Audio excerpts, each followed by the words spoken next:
Hey, welcome to a very special episode of Film Fanatics. My name is Dan. My name is Justin. I'm Joe. We've been talking about this for a couple of weeks now, and we just finished wrapping up our A section of the Oscar A to Z. We've been doing that every week since the beginning of Film Fanatics, and we went through 93 films nominated for an Academy Award in a major category, the acting ones, writing, directing, or Best Picture. And so we've now reached the end of that. We've watched 93 of these movies, and we're going to recap for you our favorites, the top 20 of the ones we watched for the show. We also have a top 10 each that we're going to talk about that did not get nominated in any of the major categories that we thought maybe the Academy overlooked. And as you would figure, we also have a 5 worst on the list. So, Joe, why don't we start off with you? The first thing we're going to do is the top 10 overlooked films by Oscar. These did not get nominated in any major categories, and we thought maybe they should have been, or maybe not nominated per se, but we just really like them. Yeah. You know? Couple different ways you can go with that. So, Joe, let's start with you and just do the whole list, 10 through 1. Well, it was interesting going through the Molten book that you let me actually read there and go through the list here and just realize how many movies I do like that weren't really nominated, which honestly some of them really surprised me, especially because they had buzz, which is why it's appropriate that the 10th spot here is for Antoine Fisher. This was the directorial debut for Denzel Washington. I think he honestly could have won here for that, or at least gotten a nomination. It's a really great movie. It's excellent for him, both in acting and directing, and the young man that plays Antoine does well. My number 9 is Annie. I know this wasn't really well loved when it first came out, but now this is the original, of course. Well, yeah, of course, the 1982 one, and it's just, it's just such a wonderful classic musical. It's just surprising that it didn't get the attention it deserved in the beginning. So that really surprised me it wasn't nominated. The 8th spot here is actually a sci-fi classic that I really personally enjoy. I think for cinematography at the very least, or directing, acting, it just was good across the board. Sound design, The Andromeda Strain. I mean, this is just a classic sci-fi that was very timely just in regards to the fears about disease and outbreaks, which is very ahead of its time for films like that. It's very well shot. Surprised that one got overlooked. Number 7, I kind of cheated because I feel like if the Oscars could have given it to either one of these films, but Don Bluth, got overlooked a lot. So American Tail or American Tail 2, Vival Goes West, one of those could have gotten nominated for something, whether it would have been acting. I know they had only a voice there and didn't have the animation category, but honestly, could have gotten nominated for Best Picture or something. Number 6, American Psycho. Just, if nothing else, the screenplay is excellent for this. And Christian Bale gives one of his best performances. Yeah. Very surprised he got overlooked there. Number 5 is another Don Bluth movie, which surprised me even more, and that was All Dogs Go to Heaven. I mean, just a fantastic film in general. Definitely should have gotten some recognition. Continuing that theme, though, really surprised me, but it does kind of make sense, I guess, for the early days of the Oscars in the 90s. But number 4 is Aladdin. I mean, with such huge star power behind it and a wonderful script and just a legendary status of a film, I feel like it got overlooked for certain. Number 3, you guys will appreciate this, I think, Alien. I mean, I know Aliens got nominated, but Aliens just as good of a movie, maybe better. There's a lot of things this could have gotten nominated for sure. Number 2, I think Justin will agree with. That's James Cameron's The Abyss. I think that... Oh, you do love that movie. I've never seen it. The guy makes great movies pretty much all the time, and this is, I would argue, possibly his best. I mean, it's just an excellent movie across the board. And my number 1, I know why it didn't get nominated because of who's involved with it. I think it might not have been the best PR decision, but it's an excellent movie just in terms of cinematography, music, acting, directing, and that is Mel Gibson's Apocalypto. Oh. Just a fantastic film. Okay. I think they probably wouldn't have given it to him because of a lot of the controversy, but it is a very well-made movie. Quite a few on your list I have not seen. Well, I recommend most of them. Annie was certainly on my short list. That's a great film, obviously. All right, well, I'll kick off my top 10 here. I feel that the Academy overlooks comedy more than anything. So there's a handful of comedies on this list.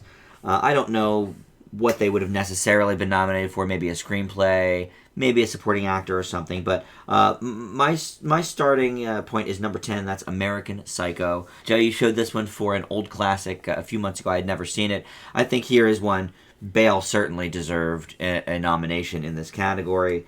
Probably his best performance. I think so. Sharply written film. Could have gotten a screenplay nomination as well. Who knows? My number 9 is a documentary. I actually had 2 documentaries on the short list. The one that did not make the cut was Anvil, the story of Anvil, which is a metal band. Joe, I think you would actually like that documentary a lot. It's an under-the-radar metal band, sort of their whole story there. But the one I went with, it's actually another music one. It's called Afghan Star. And it is essentially the Afghanistan version of American Idol, where music and television were both outlawed up until a couple of years before this started. So it was like opening everybody's eyes to all of it. It's such an interesting documentary. So I went with that one for my list. Number 8 is American Pie. I think this really... Was this on your short list, Joe? I considered it. But I was thinking, realistically, would the Academy ever do that? No, but upon retrospect, it's a pretty funny movie. It's a really great comedy. It really kicked off the entire new renaissance of the R-rated comedy films. It's rewatch value, is evident. So just a lot of good stuff there. My number 7 is a real classic comedy, and that is Abbott and Costello Meet Frankenstein. My favorite comedy team of all time. I've seen at least 5 of their movies. This is the crowning achievement. I would say it's the most popular as well. Really great performances here. They do some of their fantastic routines. Number 6 is Aladdin. Oh, yeah. Obviously if the Academy had a Best Animated Feature category back in the early 90s, Disney would have swept every year with this and Beauty and the Beast and The Lion King. But this is a fantastic movie. Like you said, Joe, great voice work here. Obviously Robin Williams, Gilbert Gottfried, and just great music as well. And I'm sure it probably did get nominated for Whole New World or something for the best song, but not anything major. Number 5 for me is Airplane. One of the all-time great comedies. So quotable, lots of great performances. Like you said, Joe, realistically, is the Academy going to nominate something like this? No. But I don't know. I can't imagine them ever nominating a parody film as something, but it's just an outstanding movie. It is. Number 4 is one I introduced Justin to, and Justin, I hope it's on your list because it's such a good movie, and that's Akeelah and the Bee. This is a fantastic film that was really under the radar. It's probably from 2006, I want to say. And I think this could have gotten nominated for Lawrence Fishburne for supporting actor, or Angela Bassett for supporting actress, and even Keke Palmer, the little girl who plays Akeelah. It's about a little girl who wants to go to a spelling bee, Joe. She's from an inner city school where academia is not really a top priority. Very good movie. Sounds familiar. I've never seen it. Yeah, I think you'd enjoy it. Very good movie. It really is. Number 3, Austin Powers, International Man of Mystery. I chose the first movie. They're all great. I would say the first and the third are probably the best. Really, Goldmember? Yeah, I like Goldmember. I don't know. I like all of them, though. But I went with the one that kicked it all off. I think Mike Myers really was in his heyday here with the comedy.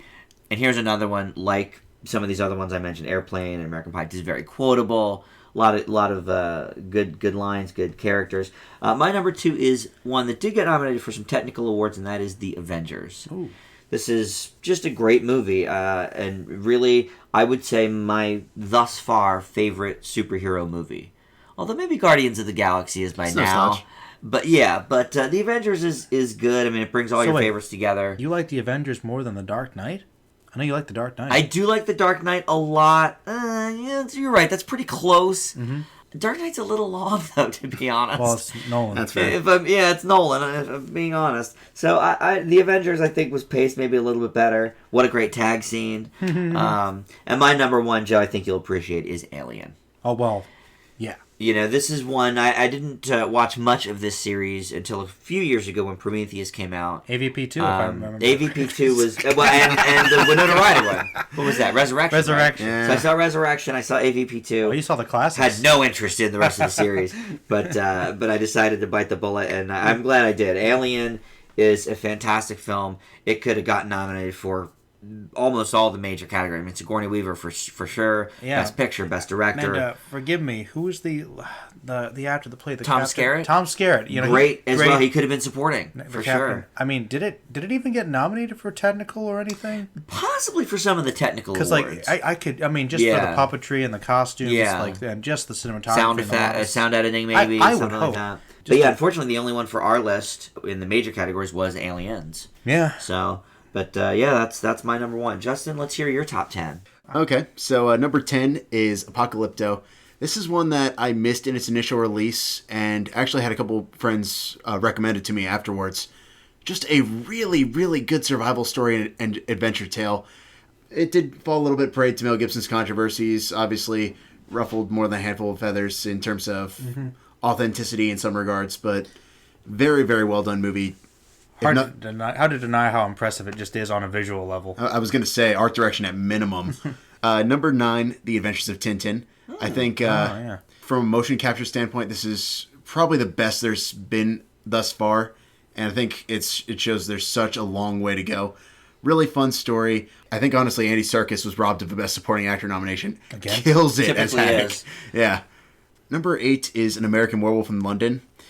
Horror is not always the most respected in the Academy Awards, but I think this is one of those like really, really groundbreaking films in terms of practical effects. And I think it was honestly one of the earliest times that they brought up the fact that, you know what, horror movies can also be really, really scary, but they can have a funny side too. And that's what I think makes the first film, we'll pretend American Werewolf in Paris never happened. Yeah, I liked it. But I know what you mean. Actually, I thought about that on my short list too, but realistically I was thinking that the Oscars never would have nominated that. Probably not, but I mean, visual effects, way ahead of its time. The movie theater scene, some of the best. Easily. Great makeup. Number 7, I'm sure will make Dan very, very happy, and that is Aquila and the Bee. That's right. Really, really big surprise. When Dan recommended, you know what, we should watch this one night, I was like, okay, this is going to be your standard family film. Really well written, really well acted. Such a good movie. A really pleasant surprise. I hope someday it gets a cult following because it really deserves more recognition than it's received. And my number 6 might be a little bit of a cheat, but it shows up in a lot of movie books in the Ace. Akira Kurosawa's Dreams. It's a strange entry in his filmography, in that there's literally nothing else he's made quite like it, and I love it for that reason.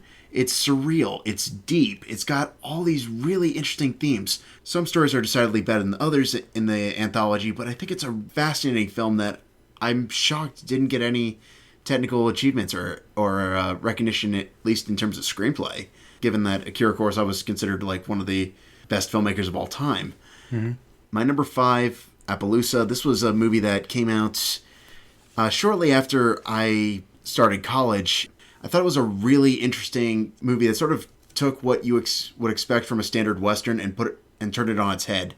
And I thought it was really well acted. A lot of good character development. Adds a lot of perspective in terms of how do we define right and wrong. Is the image of what we consider a cowboy what we consider it to be. My number 4 is Amores Perros.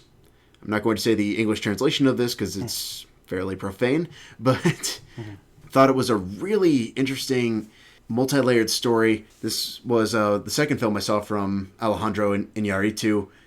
This was sort of like Babel, but so much more raw, and I love the vision that he came up with. It's gutsy, it's intense, and it really adds a lot of complicated layers that are exciting to peel apart and explore even deeper. My number 3 is one that I think Joey will be a little bit surprised at, and that's AI. Now, he and I have gone a little bit head-to-head on this one over time, given the fact that... If I was going to... If anything, Justin, I was considering putting that on my list. I was thinking you would have talked me out of it. So, yes, I am surprised it's on your nomination. But please explain. I have a little bit of a love-hate relationship with this movie because, from a technical standpoint, it's a very vivid film. What really made me feel like I needed to put this on the list was Haley Joel Osment. He plays this android trying to wrestle with humanity at such a complex level that really reminds you of Kubrick at his finest, making us question what does it really mean to be human. And I feel like it's that puts this movie well above everything else, even then when there's a little bit of an awkward tonal shift when you can clearly tell that Spielberg took over and put his own spin on the material. Well, you know what? It's okay that you say that because for as much controversy as the movie has, it is in Roger Ebert's great movies. So, I mean, some people really love it. My number 2 is The Abyss. And wow, I gotta see this movie. This is one that I feel like got a little bit of a bad rap when it came out because the director's cut is considered the initial version, which is why I continue to stand my belief that if you're going to watch a certain cut of a movie, watch the director's intended vision. This is the poster child for that statement. 20th Century Fox basically made James Cameron hack up his movie to tears. So bad. To a 2-hour cut of a movie that was like 3.5, 4 on its initial work print cut. No wonder audiences were confused. Audiences were confused. The climax was basically butchered. When the director's cut finally came out, it was well past the Academy Awards. Deserves so much more recognition than what it received. Visual effects, which it won for, aside, it's a great adventure story, and there are some fantastic performances. I know they were lobbying for Michael Biehn to receive a Best Supporting Actor. Hey, Ed Harris once again. What's not to love? But my number one, Aladdin. Now, I know that when it comes to animated movies at the Oscars, they have their own separate category now. Sometimes you'll see them enter into the more serious stuff like Up, like Beauty and the Beast. But with Aladdin, you also have a very interesting opponent that I like. Best Supporting Actor. Robin Williams, this is quite possibly his finest work. He held his own with any of the other candidates. Gene Hackman, who won, Jack Nicholson. He made it friendly enough for kids, but also gave enough material for adults to keep wanting to come back for more. Everybody could watch it, and I think that's more than worthy of further recognition from the Academy. I agree. That's one of the few on all three, possibly the only one on all three of our lists. Surprised no Alien from you, Justin. Yeah, me too. Well, let's kick off the top 20 here of our favorites from these 93 films that we've seen that got nominated in the major categories. And I will make a side note. We sort of put the cutoff at the premiere of our show, so a movie like American Hustle, which would likely be on my top 20, does not make the cut, even though it was nominated, obviously, in many of the major categories. So I'm going to kick mine off with one that we watched not too long ago, and that is Avalon at number 20. This was a great Barry Levinson film that really captured the spirit of the time period that it portrays. My number 19, another real recent one, Away From Her. Just watched this a couple of weeks ago. Great directorial debut from Sarah Polley. Really great acting, and thought it definitely deserved its nominations. Number 18, take it back to an early one, that is About Schmidt. Joe, I'm sure we're going to see this one on your list. I had not seen this, but you were really talking it up when we were watching it, and I have to say it's a great movie.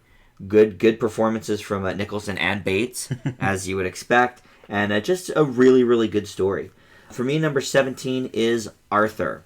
This was one that really surprised me. I had heard things about it. The remake was okay, but I really, really was captivated by this character that Dudley Moore played, and I just thought it was one of the few times that Oscar really did highlight a comedy and got it right.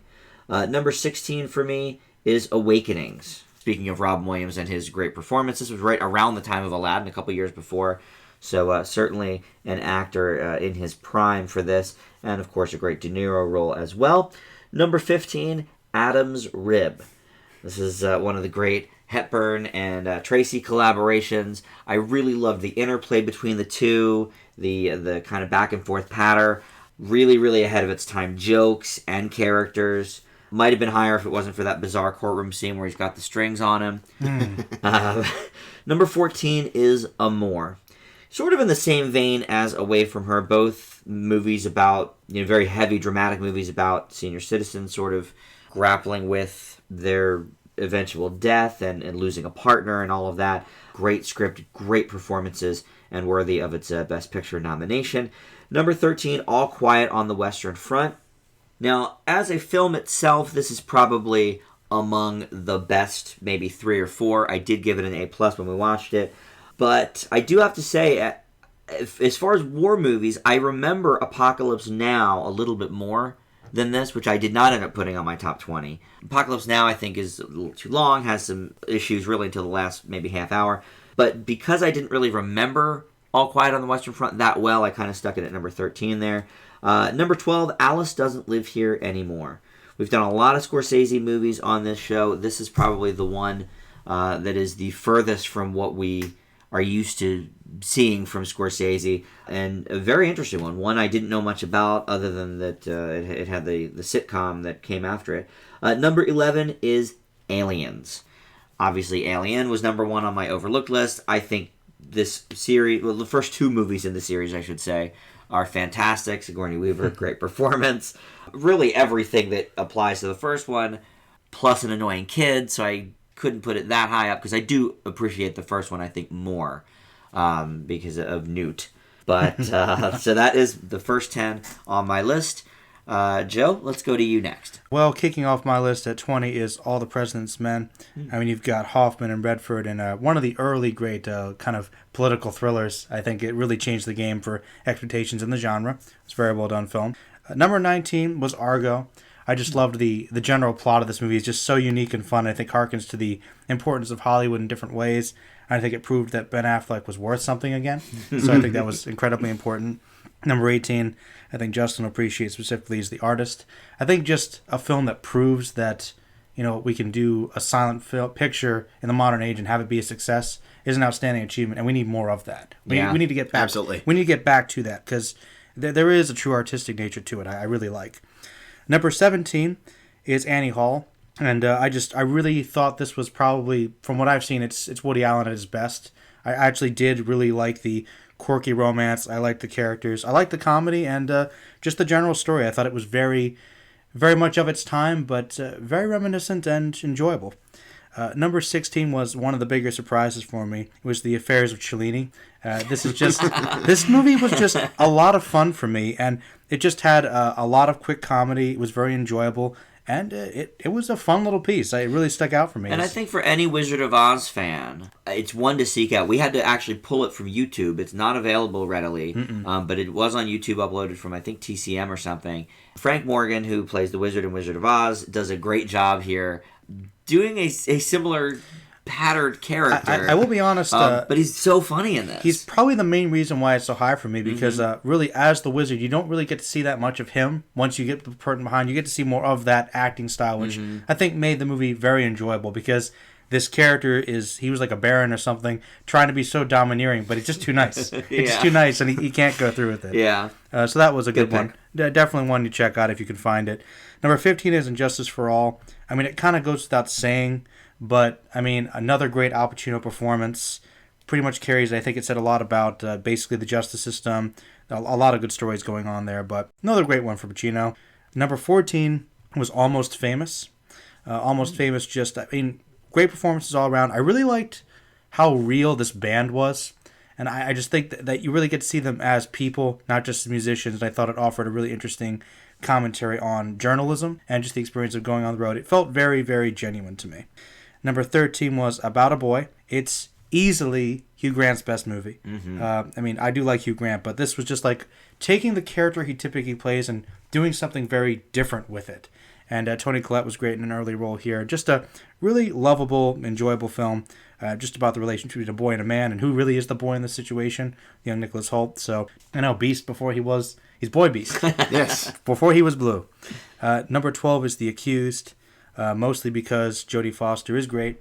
But really, this movie, I think, was a little ahead of its time, just tackling the whole concept of the rape and how it can be skewed a certain way in a courtroom. And, with some soundtrack issues aside, I think it's a very good courtroom drama. That was the last one that I caught. That would have been my number 21. Honestly, great movie. Those some of those tracks were a little distracting. They didn't quite fit. Yeah, just a wee bit. But no, really good performances from everybody involved there.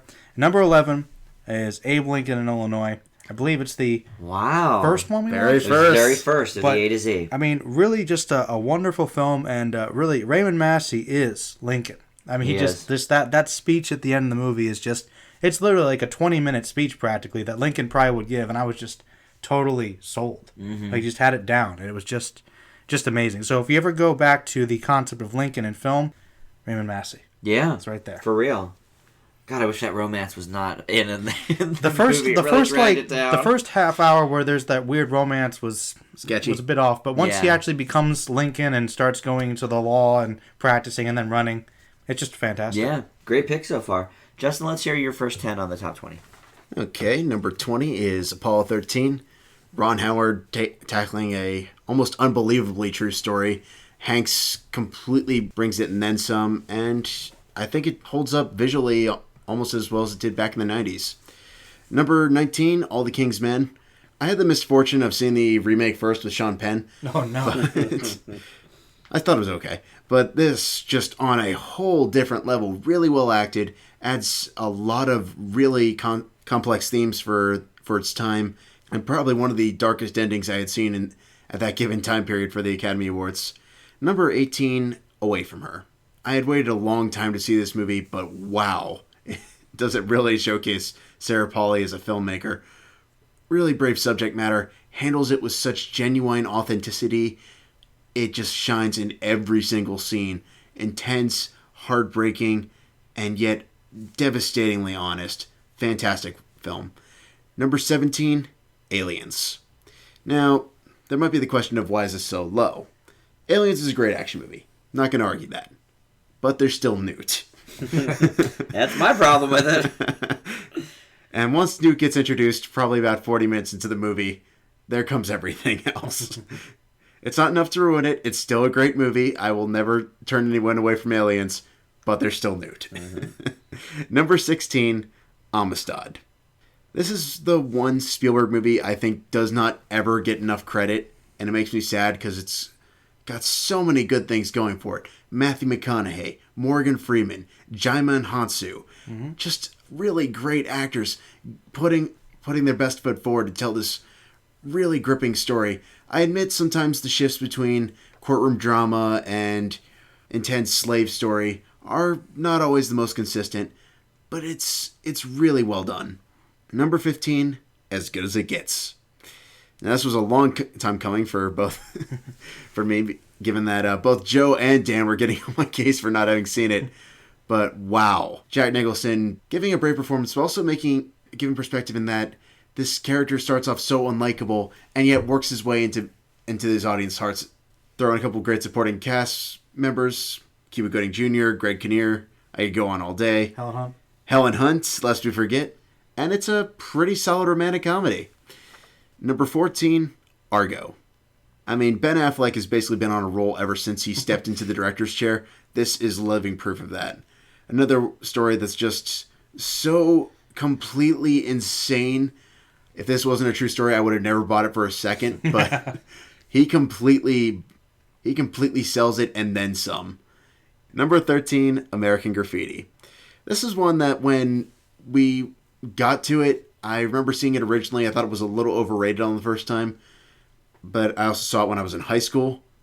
As a post-high school, soon-to-be post-college student, really adds a lot of perspective. Still holds up surprisingly well. Great soundtrack.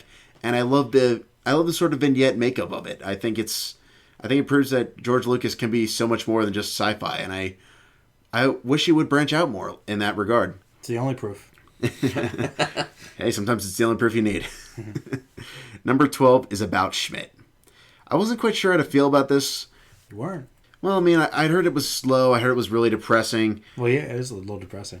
Somewhat, but I mean, it's also a really interesting story. I think it's one of Alexander Payne's bravest concepts, but it's simple, but it's also incredibly complicated at the exact same time. I think it's one of the times that Jack Nicholson didn't just play Jack Nicholson in a movie. Don't get me wrong, we all love Jack Nicholson, but I know. He doesn't do anything spoken line-wise until quite possibly like 12, 15 minutes into the movie. And I thought that was really brave, but he just let his actions do the talking, which added a whole new perspective to me. Well, Payne's a great director. Well, that too. Yeah. The Descendants, lest we forget. Yeah. I never will. Number 11, Alice Doesn't Live Here Anymore. Obviously, Martin Scorsese proves that he can handle almost any genres fearlessly. It's funny, it's serious, it adds a lot of perspective in terms of being a character study, and I can totally see why it led to a TV series later on. Yeah. All right, well, Joe, let's go to you next. We're going to do the worst 5 that we saw in this collection of Oscar-nominated films. What were the ones that really got your goat there? You know, for a list of Oscars, there were a couple that were pretty bad. Mm-hmm. Quite a few, actually. Surprisingly so. I actually had more than 5 spots. I had to consider a couple to not put them in the list. Okay. Number 5 was Alice. That's Woody Allen's Alice, which I thought had some painful, despicable characters, racism. The flip side of Annie Hall. The flip side of Annie Hall for me, which I thought was funny. You get to see both sides of Allen, so he's got some great ones, some bad ones. But Alice is pretty bad. Number 4 is Another Year. Just repetitive, and I'm convinced there was no script because I just feel like the actors literally, there are scenes where they don't seem to have any direction, any idea what their characters are. I couldn't tell you. I had no idea. Very confusing, boring, painful movie. Number 3 is very similar, The Age of Innocence. I mean, it looks pretty, but God, this was just no interest for me whatsoever. Number 2 is Afterglow, which is easily one of the worst. It's quite a terrible film. It's just ridiculous to watch. Too many gimmicks that don't work, and just no investment for the story. But it's not the worst. My worst one is Anna, because Anna was just a complete waste of time. It felt like there was some potential at the beginning of the movie, but the characters are unlikable. You don't know what's going on. It's not interesting. It ends, I'd say anticlimactically, but what was the climax? It was building to like multiple plot lines that go nowhere. Just complete waste of time. Okay. Good list. Many that you might be hearing again. Justin, how about for you? What's your least favorites from the A's? Number 5, Affliction. This one's probably higher than the rest of them because, honestly, for about the first 20-25 minutes, I thought we were going to get a fairly solid mystery thriller. Independent, little experimental at times, but I was generally on board. And then comes everything else. Random plot twists, strange acting. I called the twist about an hour into the movie. It's just not good. Number 4, The Accidental Tourist. This one made me mad. I really, really have a lot of respect for Lawrence Kasdan. When I saw this, that he directed this after being the guy who wrote Indiana Jones and Star Wars, I was like, yes! The weird feet close-ups, flat acting, boring characters, and I will never understand that at 2 hours, I feel like I saw half a movie. Number 3, Another Year. This is one that I'm just wondering in my head, did I miss something? Everyone speaks so highly of this movie, and Mike Leigh is such a respected director. I'm just thinking the entire time, even months after we reviewed this, did you guys see a different movie? Because I'm not sure. People do rave about that one. Yeah, I mean, there's a couple okay performances, at least in the first, act or two. But after that, it's just blah. It looks like everyone's quite literally confused. So was I. Yeah. Number 2, The Alamo. Otherwise known as John Wayne Loves America. That was bad. I could go on all day about the problems this movie has. Just mention racism, though. Racist caricatures, weak storylines that eat up 30, 40 minutes of the movie. Ridiculous battle sequence that makes no sense and is completely Hollywoodized. John Wayne being horribly John Wayne. It's just not worth getting into. It's a disaster of a movie. And my number 1, Anna. And here's the thing, Joe. This is another one where I was like, okay, this looks like it could be an interesting character study in terms of harsh criticism, trying to get into acting from overseas to America. Mm-hmm. And then nope, decides to be weird bonding story, then I don't know / criticism of manipulation. Immigration. I have no idea what this movie is about. At one point, it's like, okay, if it ends here, I'm all right. I'll give it a C. And then it just keeps going. And I'm just completely and utterly confused. All right, well, you'll hear a few repeats, but perhaps a new one at number 5, and that is Amarcord. This is a movie that Justin seemed to like a lot more than Joe and I did. We were, I think, really bored with it. Mm-hmm. Maybe at some point it deserves a rewatch. It has a lot of accolades, but I just was not seeing it.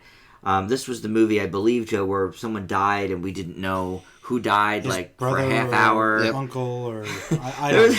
There's actually a small handful of movies like that in the Oscar A to Z. I liked that one storyline where he wanted to keep his family together. Yeah, it was okay. Yes, I don't know. But it was a lot of problems with that. Number 4 for me is Another Year. This movie is terribly boring. The acting was wooden. I didn't really care about any of the characters. What about Broadband's trunk? Broadband picking things up out of the trunk in every third scene was the most interesting part of the movie. What's he going to take? Oh, is it a suitcase? Is it a bunch of golf clubs? You didn't know. Oh, man. But that was the only interesting part of the movie for me. A little fun game. Number 3 is The Accidental Tourist. This movie is weak. And Gina Davis actually won for Best Supporting Actress. I loved Gina Davis back in the day.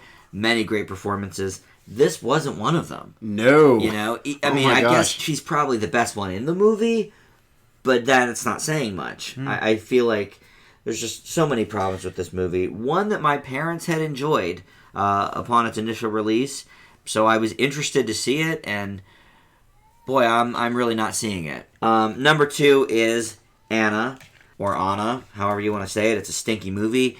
And the characters were terrible. The actress who was the model, then turned actress for this movie, is awful. Paulina Porskova cannot act. There was the reason this isn't my number 1 is because there was that one initial scene at the beginning that was mildly interesting where she goes to the audition. Mm-hmm. I thought that had some potential. It went nowhere, but at least it was kind of funny. It was heading somewhere. It was heading well, it wasn't heading anywhere, but we thought it might have been heading somewhere, and that made it interesting. Mm-hmm. So that is why it is a shade above Afterglow.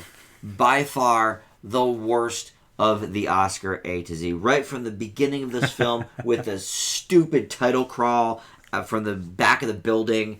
It just was bad. It was poorly acted. The thrillery aspect or whatever was just weak. This was the second Nolte movie we had seen. Affliction was the other one, which was on Justin's worst 5. Mm-hmm. A bad run for Nick Nolte here. Sadly. In the A's. And they were just a few years apart, maybe 5-6 years. Right? Is that right? About, yeah. Yeah. So, I don't know, but it definitely a bad one. All right, well, let's get back to the good ones here. We have 10 of the best of the Oscar A to Z. And, Justin, let's start with you for this one. All right, number 10 is not American Gangster, but another American. American History X. It's better. I thought this was just unbelievably gutsy for the time it came out. Handling this kind of portrayal of white supremacy. And to curb stomp someone. And that, but also in terms of what does it mean for redemption, and also a really great story of brotherhood, which shocked me to my core almost as intensely as it did when I originally saw it. Just really, really great stuff. Number 9, Amadeus. I'm a huge fan of a great movie has to have a great villain, and Amadeus has that in abundance. It's told completely from the villain's perspective, but you also feel for the villain, which I think is one of the best motifs this has going for it. It makes its 2.5-hour running time, 3 if you're watching the director's cut, flow smoothly and enjoyably. Amadeus is good. Mm-hmm. Number 8, Almost Famous. Well, after seeing Aloha, you gotta have a new respect for this one. That won't be popping up. Oh no! Anywhere. I like the autobiographical feel to it. The band Stillwater has more than enough authenticity to it. There's great side characters. Kate Hudson, one of her few actually good roles. Yeah, probably the only one I like. And a couple early roles, which were a very pleasant surprise. Number 7, The Artist. I'm putting this one a little lower than usual just because I'm trying to keep my bias at a minimum. But being raised on silent films, this was great. I love the authenticity in terms of watching silent film go from top of its game to being brushed off to the corner once the advent of talkies were introduced, in a way that Singing in the Rain played up a little bit, but this just had some brutal honesty. Jean Dujardin did a great job. Bernice Bejo, unbelievably good performance, and one of the best dogs in the 2010s. Number 6, All the President's Men. Oh, wow. Watergate's always been a big part of American history, but this tells the story like it's a first-rate thriller. Love the performances. There's gorgeous cinematography, particularly when they're at the hearings. Mm-hmm. And the two leads play off each other perfectly. It's an outstanding film. Because Hoffman's good. Hoffman is good. That's right. Number 5, The Adventures of Robin Hood.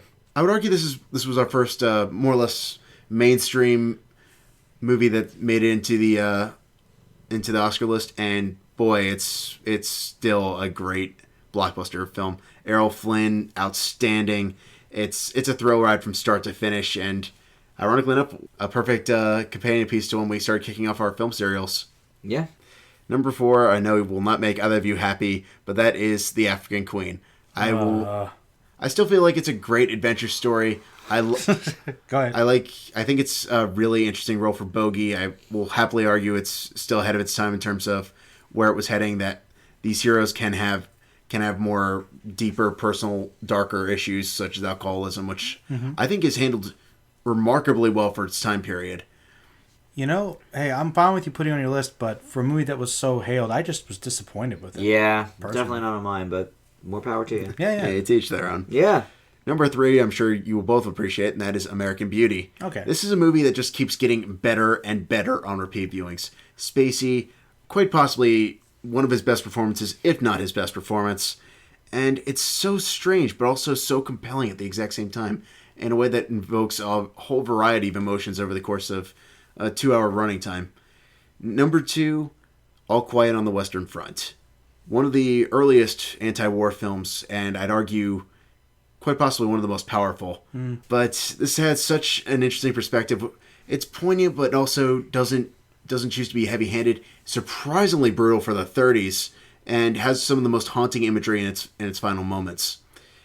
And my number 1, The Apartment. Wow. I would happily rank Billy Wilder as probably in my top 10 favorite filmmakers of all time. And I think it's mostly because he found all these interesting subject matters that everybody could relate to. We've all had that job that we felt demeaned and put down, but also still were desperately trying to do the right thing. And it adds a whole lot of perspective. It adds a lot of humanity and also a great ton of humor. And I will happily argue it's almost as timely and poignant now as it was then. All right, good list. Thank you. I'm going to go next, and my number 10 is American Graffiti. I thought this was just a really, much like Avalon, just a great time capsule of its own time period. Great performances, and it really was like you were there. I mean, it's almost documentary-like in its approach. Slice of life, more or less. It really, really is in the finest term of the word.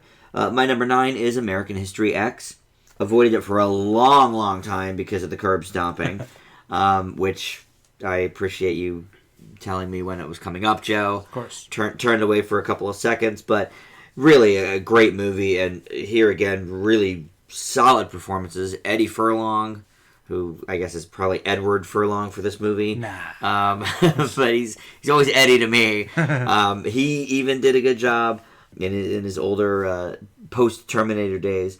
But no, this was just a great movie. And I agree, Justin. It touches on a lot of really interesting subject matter in a very realistic way. Number 8 is As Good as It Gets. I think this is a much better film than About Schmidt. Maybe not much better, but certainly at least 10 spaces better on this list for me. Nicholson really is, anti-hero isn't the word really, but he is this curmudgeonly character that you get behind. Pretty, not quickly, but gradually. But I would say before the movie's half over, you're like, all right, I'm definitely on board with this guy.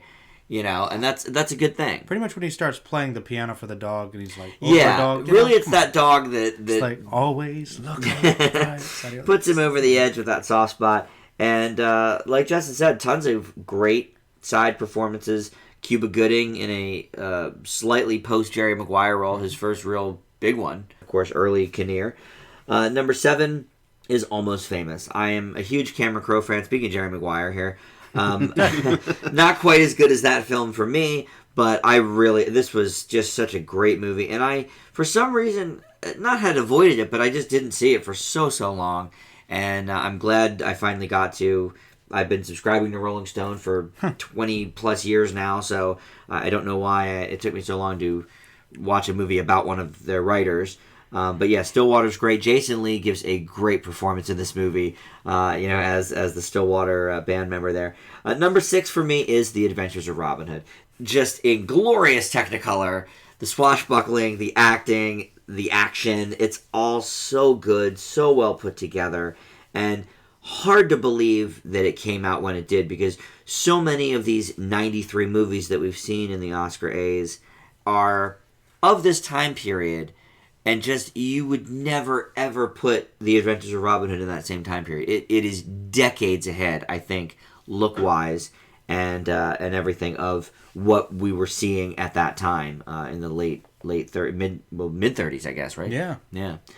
Number 5 for me is About a Boy. Of course. Justin, you have your African Queen. I have About a Boy. Fair enough. I am honestly not sure what it is specifically about this movie that I love so much. I've seen it so many times. Joe, I couldn't agree more. It's Hugh Grant's far and away best performance. Yeah. Holt gives a great performance. It really is a really great movie about bonding. Yeah. It's in its heart a buddy movie. Definitely. He is the quote unquote father figure, but they're buddies, and it carried over into the short-lived television show that ran for a couple of years, which was also very enjoyable. But Toni Collette is great here. Everyone really gives a good performance, and it's got a great heart to it. Number 4 for me is The Artist. It really does prove that you can have something completely out of the ordinary in today's cinema, which we rarely see. Forget the fact that it's a silent movie specifically. It's just something that we never, ever, ever see on screen and haven't for a long time. And I can see why the Academy chose to praise some love on this, as it did with Birdman. Another movie that has a style that we just never see, And I agree, Justin. The performances here are great. I love that they chose to do it in the original, screen Aspect ratio. The aspect ratio that would have been, in the late 20s. Number 3 is Argo. Fantastic movie. Ben Affleck is a great director, and it's surprising how much this movie holds up on repeat viewings. Even though you know exactly what happens, how it happens, it never ceases to just be astounding how captivating this movie is. Absolutely. And not to mention a great comedy side piece with John Goodman and Alan Arkin. Number 2 is American Beauty. One that I had only seen for the first time in the Oscar A to Z, like a lot of these movies, and just fantastic. Well, it's one of the best movies ever made. It's one of my friends' favorite movies ever, and I knew this, and we don't always see eye to eye on the movies, so I wasn't sure what to expect, but Kevin Spacey just blows it away. Everybody is good here, and what great twist, what a great dramatic script, just devastatingly depressing, but a great movie. And my number 1, Justin, The Apartment. Oh, well. After my parents' rave reviews of The Accidental Tourist, I didn't know what to think of this because this is their favorite movie of all time. But this one they got correct. It's a fantastic movie. Very funny, very lighthearted. I don't know if this is a type of movie that could get nominated today. I think we talked about maybe Silver Linings Playbook being in that same vein when we talked about it on the show. It's the only recent example I can think of. But, the old adage rings true for this. They don't make them like this anymore. They really don't. This is an absolutely phenomenal romantic comedy that is acted beautifully. It's a bit ahead of its time with the sexual interplay. And it really does have a lot of good commentary on, the job market, relationships, things like that. So, yeah, number 1 for me as well. Joe, how about your top 10? Let's see here. My number 10 begins with American Graffiti as well, Dan. Oh, good. I think that as much as Star Wars was awesome, I think that this and THX 1138 proved that Lucas had a lot more diversity in his directing style and could direct really well. And I think Star Wars has really overshadowed that. But you guys said it well. It looks great. I think that you really feel like you're there, and just the reproduction with the cars, the music, the great soundtrack, ice cream shop, and you got the radio announcer. What was his name? Wolfman Jack. Yeah. Really, just everything felt so very genuine about it, and the performances were awesome. Very good movie. Number 9 is Awakenings. Really one of the great Robin Williams performances once again. Also De Niro as well. Just a really touching, uplifting story. Maybe a little Oscar baity, but it does it well. It really touches the heartstrings, and it's a powerful drama. Number 8 is All Quiet on the Western Front.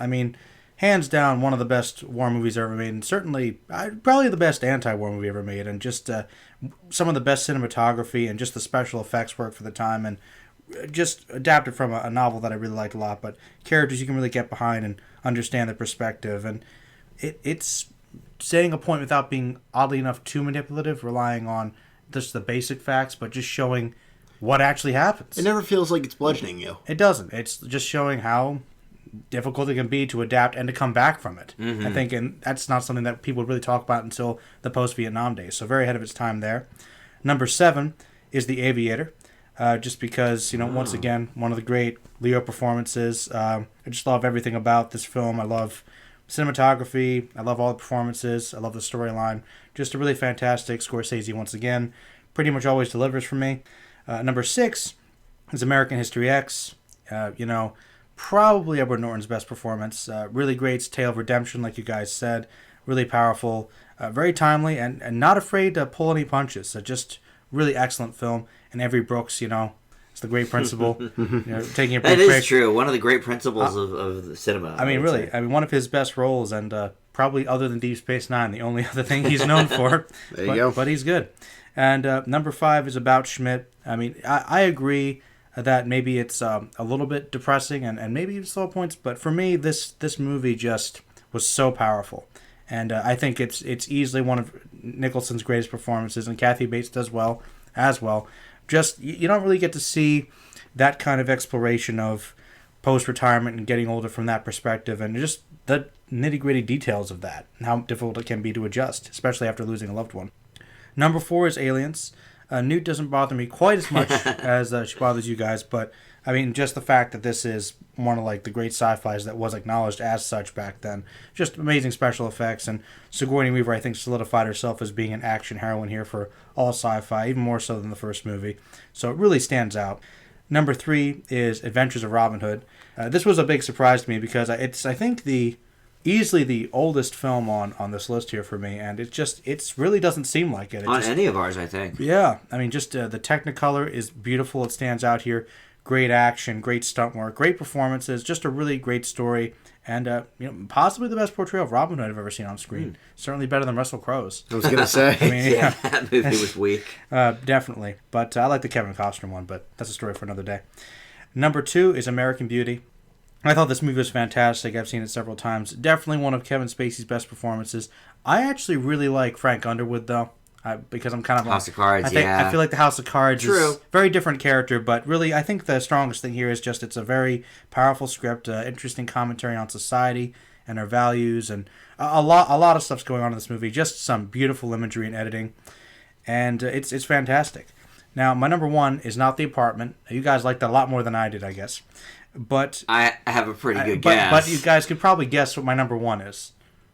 As good as it gets. That's right, because it is in my top 25, Yep. And so it has one of your favorites of all time. It's one of my favorites of all time, and I'm glad you guys got to see it. And really, you guys said everything that I need to say about it. Really, just Jack Nicholson probably plays one of his most complex characters here, and it has a lot of amazing comedy from everybody. The interplay here is great, but they're very human characters, and I think it's probably one of the few times you really get to see a character who's so unlikable be at the center of a movie and really grow. And just his relationships first through a dog, Verdell, one of the other great dogs of cinema, and then breaking the barriers through romance, taking care of other people, reaching out and showing compassion can be revolutionary, and breaking free from his racism with Cuba Gooding and his homophobia with Greg Kinnear. Just really proving that there can be good in everyone, and everybody can have the potential to change. And I think that's why I really do love that movie so much, and it's easily my favorite of the A's. All right. Well, great list. There was a ton that we didn't get to talk about. A lot of good ones here. So many that were on all 3 of our lists. So we'll see. If we can make it through the B's here. There's probably about twice as many B's as there are A's, so it might take us a few years, but we'll do our best to knock those out of the park as well.